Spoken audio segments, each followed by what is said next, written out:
Welcome to the Business Storyteller Podcast by Piktochart.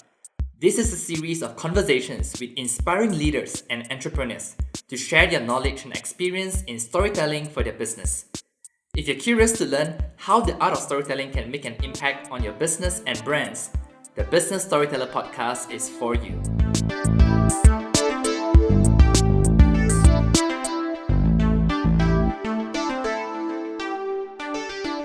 Hi there, and thank you for listening to the Business Storyteller Podcast. My name is Wilson, and I'm your host for today's episode.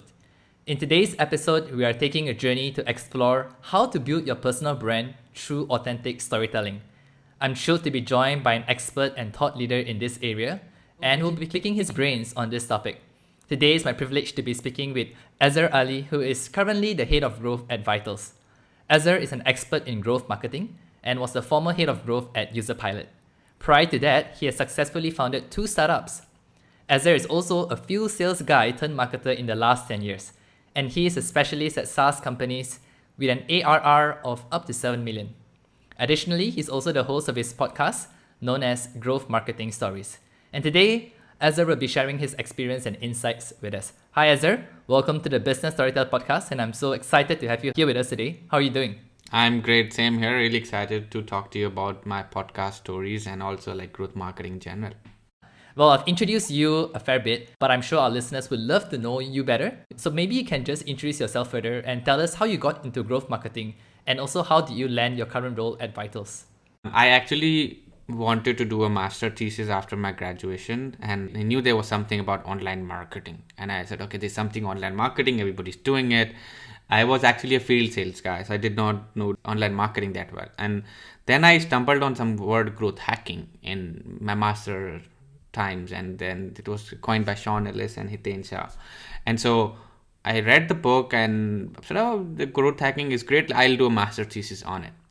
And so basically I read the book, and after certain months or years, we started doing growth hacking anyway. So in my first Silicon Valley startup where I was a sales guy and growth guy, I was doing inbound sales, and we were hacking all the LinkedIn profile and were actually reaching out cold to them where there was no tools like TuckSoup or stuff like Hunter, nothing, like everything manual, like manually building these tools.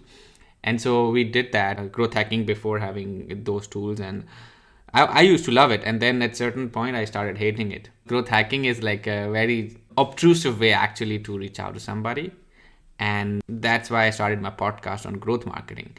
But then what happened was that before my podcast into growth marketing, I actually was really interested in marketing in general and did not know how to break into it. And so then I became like a co-founder of a company where I became head of marketing without knowing any kind of marketing. So that's what's my career. And then there was another company, Userpilot, where I helped them with SEO and inbound marketing, running their sales engines, customer success. So like I got the entire funnel perspective from A to B by understanding, okay, growth marketing is all about from the point customer comes into your door or even doesn't know about you to the point where he says, hey, I love this tool, you should try it. So, and I love that different stages of the marketing, and so that's why I fell in love with growth marketing. And I wanted to teach people that, hey, growth hacking is, first of all, the term itself has no problem, but the people the way use it is wrong. Like it's a hack, and a hack is a short-term thing, but like anything that grows has to be sustainably growing over the period of time. So like it has to be like compounding effect, and hacks are like 1 or 2, 3, and it cannot compound that much. It's like one peak of traffic and it goes away.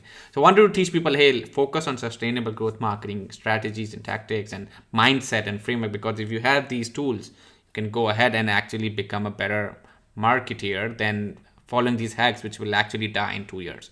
So that was the main point of the podcast, and that's how I dived into growth marketing. And now I just talk to people who I anyway was having conversation like with you, and said, why not just record it for folks like me who are really into growth marketing?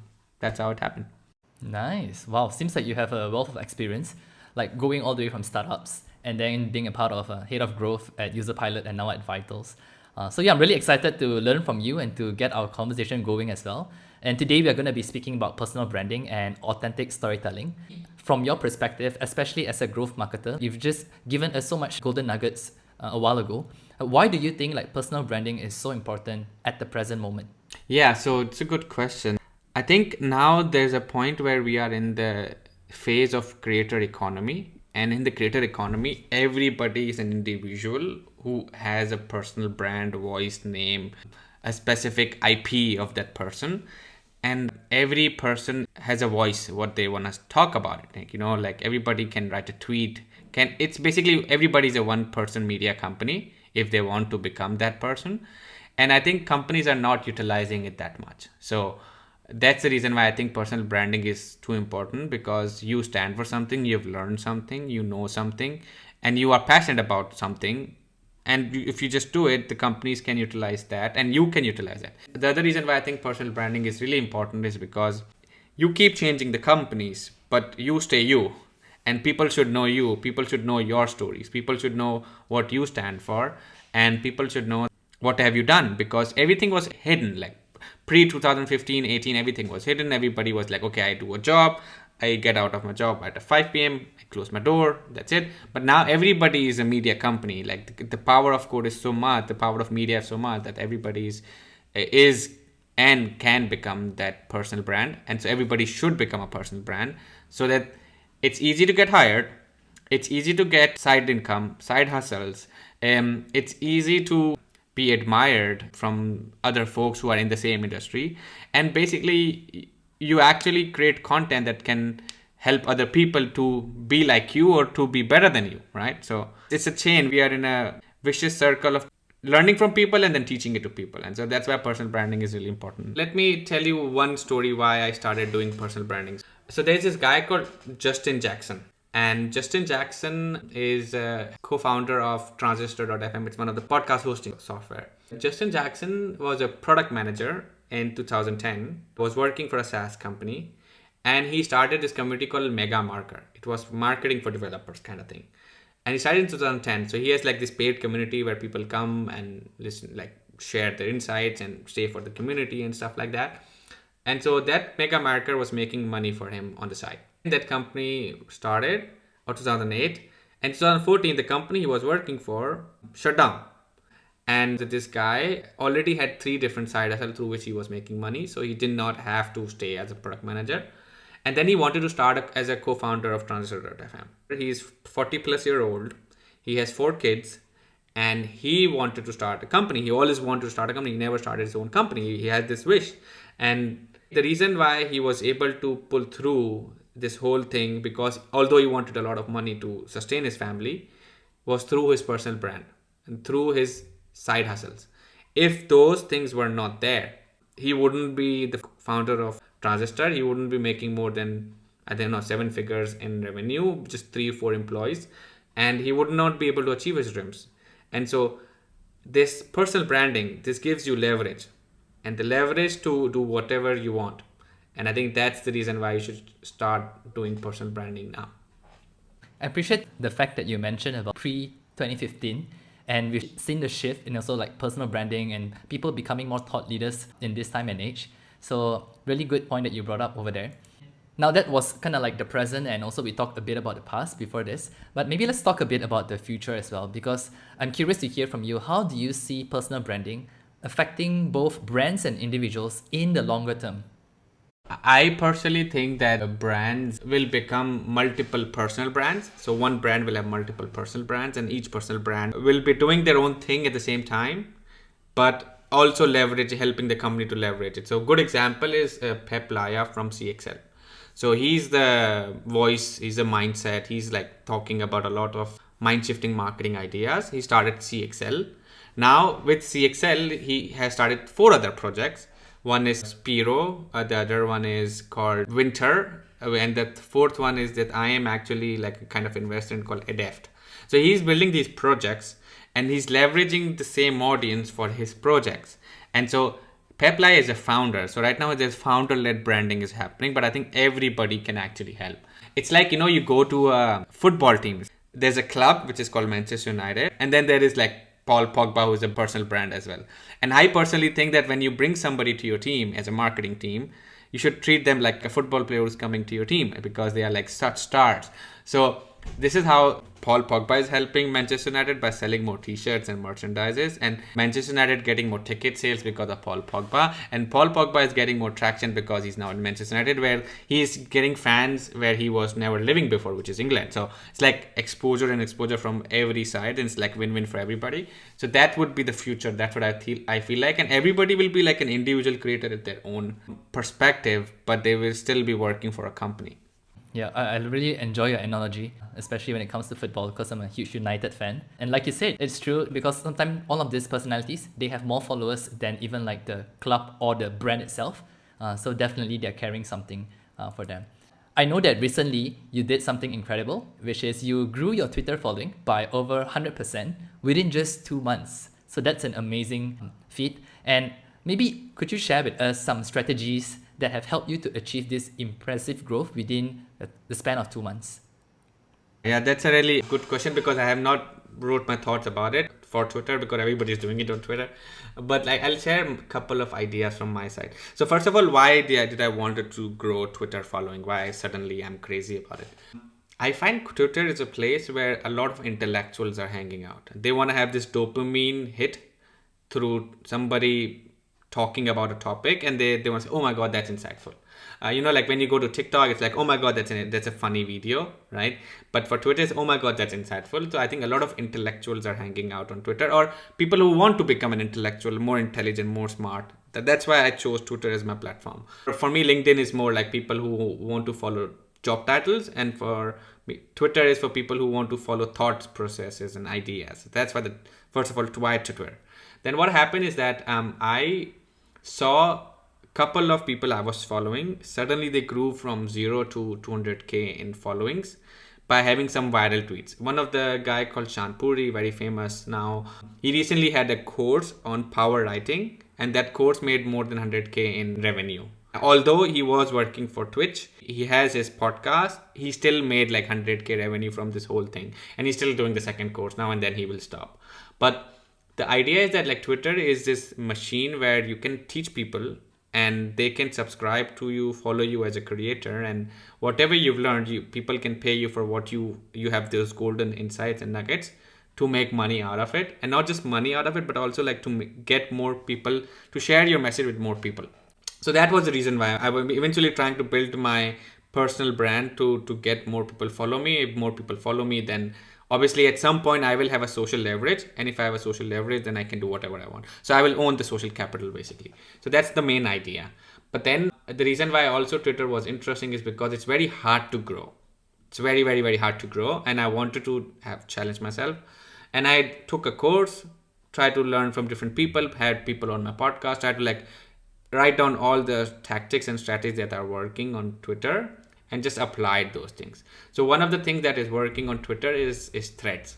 And threads have to be something not normal. Usually on social media, people go on Facebook, they say, what's on your mind, right?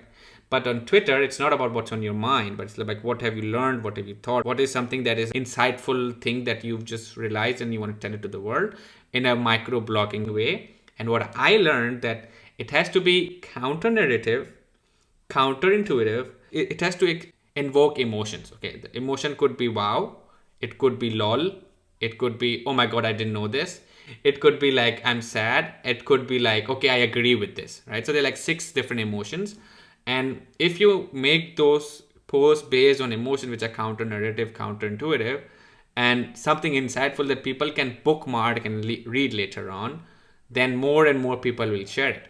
So once I learned that thing, I studied big tweeters, big following, see how they got viral. And eventually I realized that the way to grow Twitter is your first hook. Like your first tweet is the main decider, people were going to read it. And the more they read it, the more they learn about it, the more it will get viral. Previously, before coming to Twitter, I thought sharing a link would even sometime will get viral. And that was not true. And when I look at really famous people have more than 10, 20k following, and they get like very few engagements. So I didn't want to be that guy growing my Twitter following but not get engagement. So I said, okay, I want to learn about a topic that has to be insightful, that is interesting for me, and that might be interesting for a lot of others in the world that I can find and will appreciate it. Something which is interesting for me, and I have to write it in a way that is counterintuitive, that is insightful, people can take this and use it later on somewhere. So I did a lot of research and thought about what topics I like, and then I just did the same thing. And I saw that after looking at the hook, the same thing that I did for the people, that I was actually liking, retweeting, sharing as well from those big creators, started happening me. And one of the things I realized, one of the tweet got really viral. And this is the main learning that I found out, that people love stories. Sometimes something is factually correct, and sometimes it's just your personal experience. And people appreciate your personal experience. So I just made a story out of me. I was fired 6 years ago from a job, and now I'm a head of marketing. So there was a before and after. It was counterintuitive. Like, somebody got fired, now he's a head of marketing. How is it even possible? And then I said my 10 key learning. And each tweet, if you go and look at the back, and you will see each tweet is counterintuitive.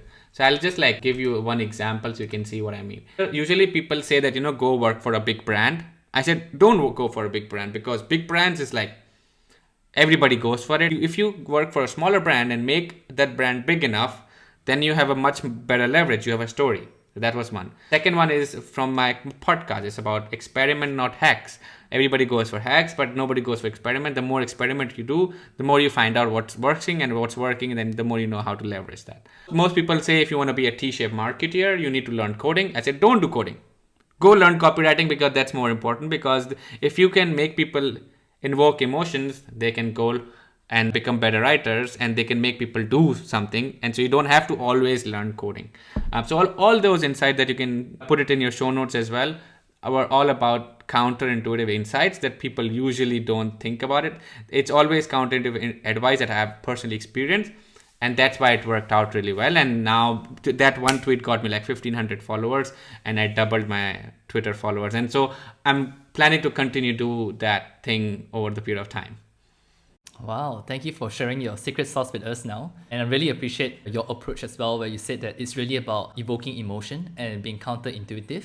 So I think those tips are really helpful, and the strategy that you're putting in place, really we can see it coming to fruition. So well done, and congrats. Hopefully you'll be able to hit more than 100% in your next phase of your strategy.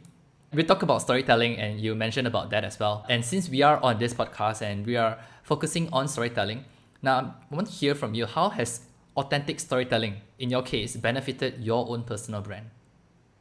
First of all, I want to emphasize on storytelling. I think a lot of people don't understand storytelling. So in order to do the storytelling, the story has to have a status quo, what's going on right now.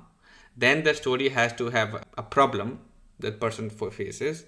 And that problem has so much conflict and tension that you say, oh, I want to find out. Sometimes you go to watch a movie and they show you the end first. And they say, okay, I want to know what happened exactly, why that happened. For example, in the beginning of the movie, you say somebody got shot. And say, okay, why this person got shot? You have so many questions. Why this person got shot? How it got shot? What is the motive behind? 100 other questions. And the story is to answer those questions. And that builds tension, right? And you have to include the tension in the story by telling, hey, there's a problem, there's a conflict, and there's a tension in that. And then you take the user or the reader or the watcher or the listener on a journey. And so you take them journey and you answer one question, which is basically opened a lot of loops. And there's you're answering one loop, which is basically, okay, I want to know what happened with this. And then you don't answer all of them. You answer one at a time, and then it's okay, for next one, you have to follow the next one. It's like a cliffhanger that happens in an episode. At the end of the day, what you do is you show the struggles, you show how this person went through, you show the solution. It's okay, this is how this person achieved this result. And then at the end of the day, you show the goal. This is what the goal that was supposed to happen. Maybe the goal was to meet the love of the life or whatever that is. So you have to make it in a way that actually is interesting. So that was about storytelling. But now you're talking about authentic storytelling. The authentic storytelling happens when you personally go through it and when you learn about it. And I think we all are in a very macro stories going through right now. Our story is we're in the podcast. There's a story that I was having with Agatha right now. I wanted to learn. So we're going through these stories all the time, but we don't realize it. So I think if you just keep counting down what stories are going through and the ones that are worth telling, people would love it. So this is, I think, about authentic storytelling is whatever you're going through, and make it in a storytelling way that actually is something that people can take learning out of it and just tell it. And so I think we all humans are prone to stories and we love stories. It's as a kid, we learned it. We watched all the cartoons, and so now it's primed to us. So I think the best way to tell authentic storytelling is by your personal experiences. That's a great insight. And I think if you think about it, where you mentioned like every experience that we're going through, even right now in this podcast, it is storytelling itself. And if you can just like translate that, and start sharing it in an authentic way, it would actually resonate with some people. So I think, yeah, that's a really good way to see storytelling, that it's not that complicated, right? Everyone has it on a daily basis. We just need to be able to see it and then tell the story. Well, you are a great storyteller, definitely, with the success that you found on Twitter and even being in growth marketing. So you mentioned a bit just now about storytelling, but now I want to hear more about like your top 3 tips, if you could give, in terms of doing authentic storytelling the right way. What would be your top 3 tips for doing that correctly? Let's narrow it down. People who are in your audience are people who are either marketers, people who are listening to business, so they're from business. And so 3 tips to find authentic storytelling is to, first of all, is to note taking. Write it down. What story happened today? Like that's like one thing, like what stories are worth telling. Something that have you like eyebrow moments. It's, oh, that was different. And maybe I should tell that one. So that's like one, note taking. The other part of the storytelling is to find out the tension, because tension is the reason why people listen to it. And tension could be negative emotion, a positive emotion, or emotion that could actually make people say, oh my God, like this guy actually took me till the end. Like when you watch an ad and say, okay, I want to know what happens to this guy. So tension is something. And the third thing is before and after. So to tell authentic stories, you need to have before and you need an after. And if you have these 3 things in place, you can tell an authentic story by just combining them all together, and make sure it's personal. So if it's personal, then it's like cherry on top. You can tell other people's story. I tell other people's story. I don't tell my stories, but they tell their story, which is personal, and it still makes sense. Yeah, those are really 3 great and very practical tips that can be done very easily. So yeah, thanks for giving us insights into those 3 tips. And I'm sure that our listeners would also appreciate that as they implement that in their own personal branding. Well, we're coming to the final question now, and I'm sure you have your favorite brands and individuals who inspire you in this area of personal branding. And I'd like to hear from you, what are some of your favorite examples of brands or individuals who you think are excelling in authentic storytelling? So I listened to this podcast called My First Million Podcast, and the both host, Shanpuri and Sampar, they both tell really good stories, what they go through. And it's just engaging. So that's like, they are doing really well job. A brand that is doing really good job in storytelling is Gong, my favorite brand. Everything they do is amazing. Everything is related to story. So like every content is a story. So that's what I will tell you. Like, okay, these are like 2 good examples. And recently, I think in terms of a person who has actually become a really good storyteller would be like, there's a girl called Amanda Navidad on Twitter. She really is taking advantage of her storytelling abilities and content writing abilities to level up and to actually share stories which are personal in a way that you actually like her a lot. She also grew her Twitter following from like, I think 3,000 to 15,000 lately, just by good storytelling. And so like, to follow these people, I think they are inspiring me. So perhaps inspires you as well. Yeah, and we'll definitely leave this also in our show notes, so you'll be able to find the link. You're definitely not the first person who mentioned Gong. Even our guests in the past have also mentioned Gong as one of their brands that they really enjoy following in terms of their storytelling. So they must be doing something really right. Thanks for sharing some of your insights.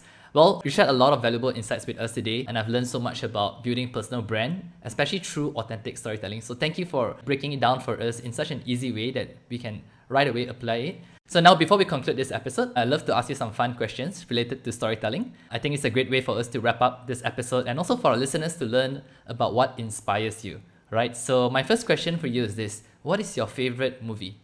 My favorite movie is Now You Can See Me. That is my favorite movie. I love magician movies, and the way they show it, it's amazing. It's funny because I just watched it like 3 weeks ago, so I remember it very clearly. All right. Yeah, it's really good. So yeah, that's a good movie. Now, this is a different form of storytelling, and this is in the form of book. So what about your favorite book? That's a very hard one. So I've been reading a lot of books lately, so I'm going to look at my bookshelf. I'll tell you one book that really changed how I think about things is actually Atomic Habits. So I learned that I'm not a good process and mindset person. And I thought process and mindsets are the way to go, but actually building good habits creates systems, creates stuff. So if you want to build any process, anything, and if you want to achieve anything, you need to build habits.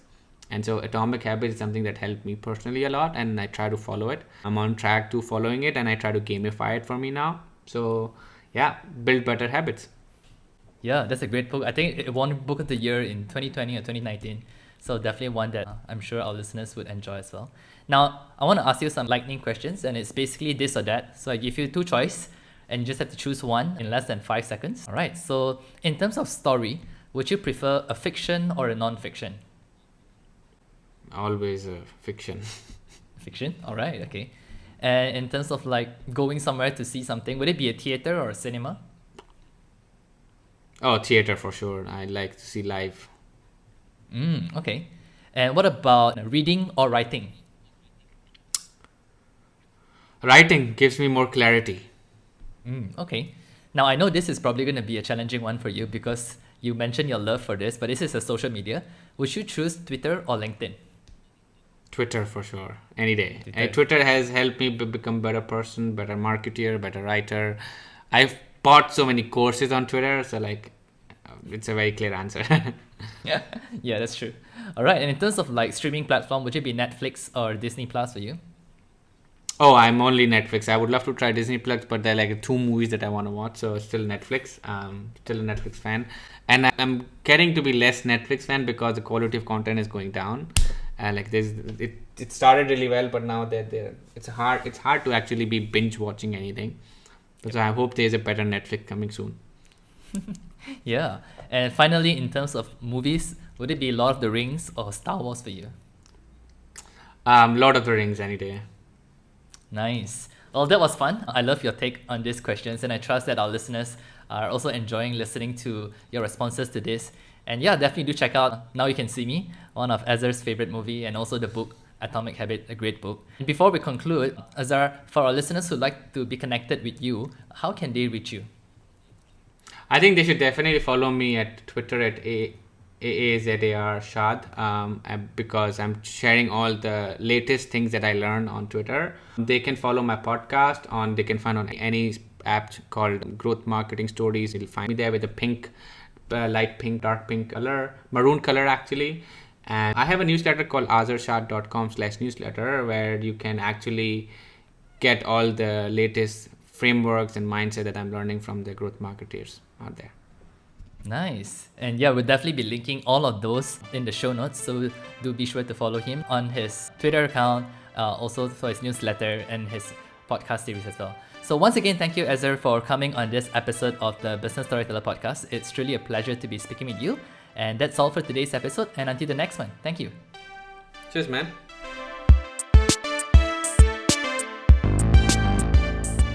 We hope you find this episode valuable. And if you haven't already, be sure to check out Piktochart for more visual storytelling tips. Piktochart is an easy-to-use visual content maker with more than 500 templates for you to choose from, ranging from infographic, presentation, report, social media graphic, and more. Join more than 8 million people who are already using Piktochart to craft amazing visual stories. That's all for today on the Business Storyteller Podcast, and we'll catch you at the next one.